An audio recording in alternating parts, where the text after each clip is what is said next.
So, ayan. Bumili tayo sa Cried Fat. Curious ako sa lasa nito. Tikman na natin. So, chocolate milk from Cotedor na may raisin at hazelnut.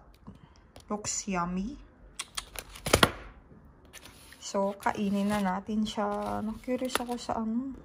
Paano bubuksan ito? Ah, dito pala. Open, open. Sesame, open. Wow. Ilan gram yan? 180 gram. Open it. Open it. Tiki, tiki, tiki, tiki.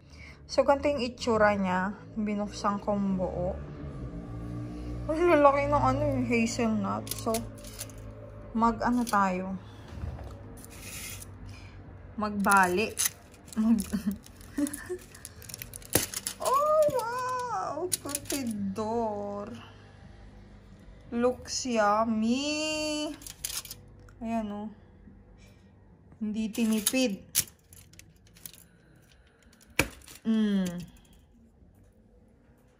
Diba? Bali-bali pa natin.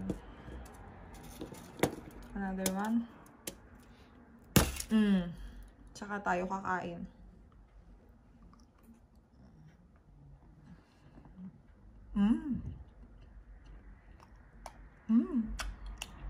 Sarap. Yummy.